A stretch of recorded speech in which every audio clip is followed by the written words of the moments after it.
and we're here with Diedre Hall, an Eckhart Tolle student and fan who's doing everything she can to better herself, and as well she should. She plays a psychiatrist on Days of Our Lives, and she walks the talk, even the scripts that they give her, but she's way better than those scripts. No, you are. Those, come on, the soap opera. Well, but it's true. I mean, come on. Do you ever look at the scripts and go, "Oh my God, how am I going to sell that? There's no one that's going to believe this." Why? No, I never think that. Okay, you need to read the book about being honest and truthful. I'll read it tomorrow. Let's go to Tariq in Atlantic City. Tariq, you're having some problems with this programming. Welcome to the show. Yeah, hello. Tariq, welcome to Air America. What's good, man? How you doing? I'm doing fine. I'm just waiting for your comment, though. Okay, yeah. The thing is, I have heard these things before. Freely you have been given, and freely you should receive it. The thing is, it all sounds like a lot of Jesus' teaching. Actually, here's some things. People do not understand that the Bible is not even religion; it's way of life. This guy was sitting there claiming he made a statement and said before Abraham was, he was.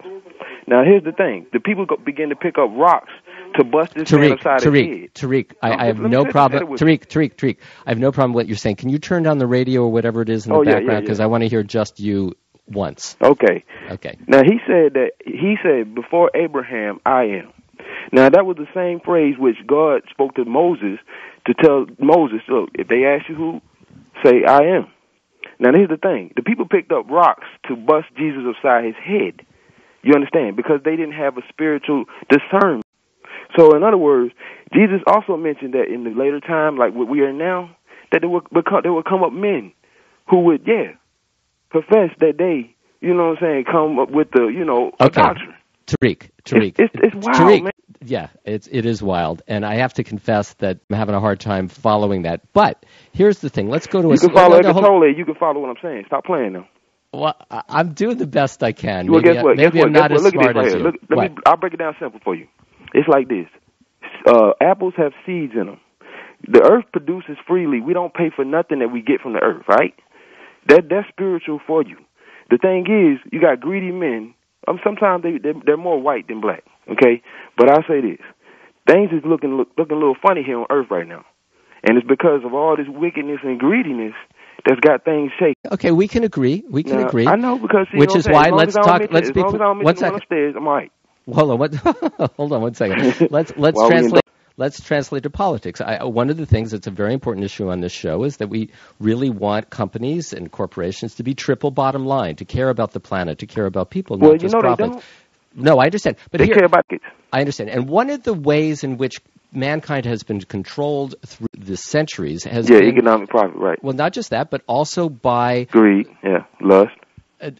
We're doing a little call and response here, right? Okay. Also by using God. And I think those of you, we have a lot of atheists who tend to listen to Air America, would be happy with that. And I think it's a very relevant comment. Marc Allen, New World Library, the publisher. You want to comment on what Eckhart just said?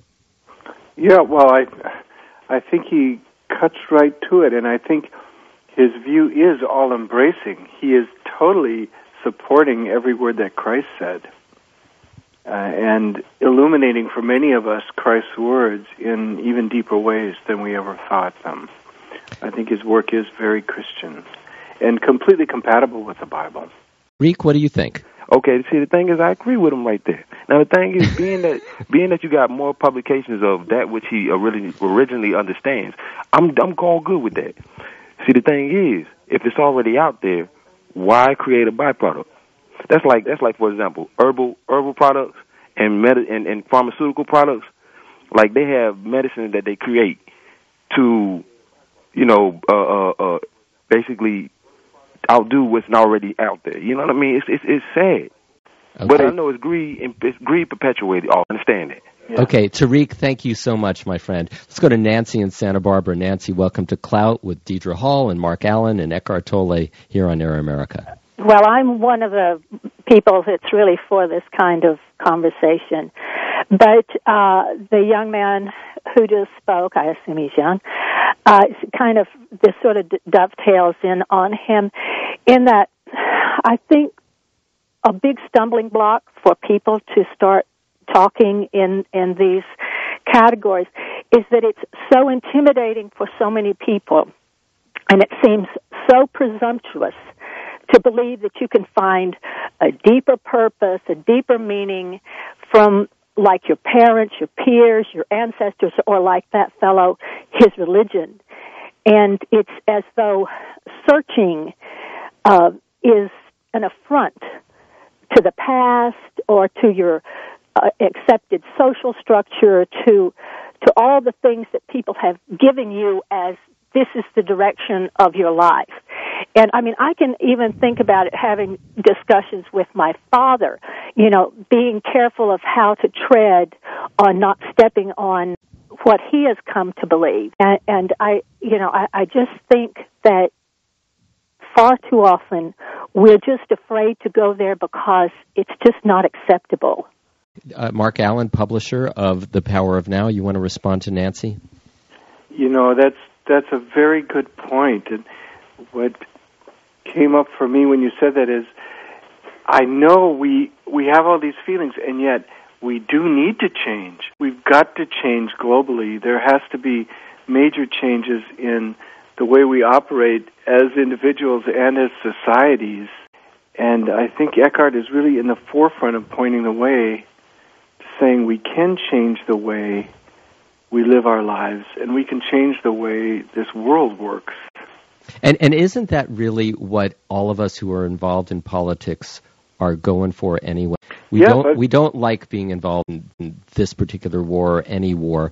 We don't like what we're doing to the planet. We don't like how people are being taken advantage of or abused or going hungry all over the world. And the progressive vision is to, in fact, evolve our species. And the only way to do that is to start with yourself.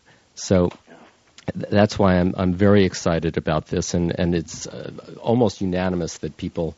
Well, we just got another no. Okay, we have 86% of the people who are on our Ustream poll like what we're doing here today, integrating Eckhart Tolle, The Power of Now. 12%. Well, now we have 87 to 11%. It's an experiment, my friends, and the only reason that I got into doing radio, 2 hours a day, 5 days a week, is to do something of importance, to make a difference for this radio network, for this show to have Clout.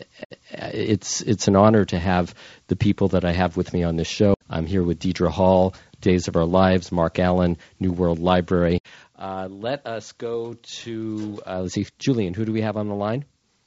Art. Let's go to Art in New Jersey. Art, welcome to Clout with Diedre Hall, Marc Allen, and Richard Greene. Yes, hi. Hi, you're on. Okay, great. I just wanted to relate an experience that I had while doing a triathlon, and I think it's relevant to, the conversation.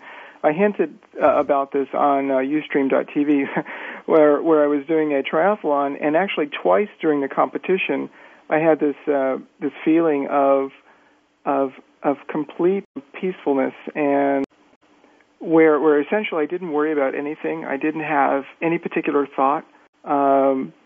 Colors just seemed to be more vivid. I actually happened to be in southern New Jersey in this wooded area, but it was the most calming feeling I've ever had, and I've never actually had that feeling before or since, but it reminded me a little bit of what Eckhart went through during his transformation, but I just wanted to comment on that and see if, Marc Allen had any thoughts about that. It was just an amazing experience. It's strange, but it happened in the triathlon, which is a bit odd, but that's what happened. So, Mark, has anyone ever become enlightened in southern New Jersey? Oh, or no, the different question. I'm sorry, go ahead. I'm just playing with you. Absolutely. It's happening all over the place, and that is wonderful, and I'm not surprised at all. Many people have had experiences during athletic things, or even just looking at a great piece of art, or a sunset, or I remember when I was 5, alone in a church, I had an amazing experience like that, and again at 16, singing Bach in a choir, and again at about 24, just gazing at a sunset in Arizona. And it's indescribable, isn't it? It's an absolutely wonderful connectedness. And it is the same feeling Eckhart woke up with after hearing that voice resist nothing deeply in his chest. And the only difference is that Eckhart was able to sustain it and reflect on it. And The Power of Now is so brilliant because he reflected on it for 20 years before he finally wrote the book. Now, that was interesting, Mark. You said so many people have sent manuscripts to you. Hey, you published Eckhart Tolle. I've had a similar experience. Publish my book. I want to sell 1 million books. And what's your response to them? I've literally had hundreds of them. And the cover letter almost always said, up until 6 months ago, my life was a total mess. And then I had this tremendous experience. And here's my 300-page book about it. And I have no doubt they had a tremendous experience. And they wrote the book with great enthusiasm and joy. And they had really broken through. But the book is always just about their story, about them and all their problems.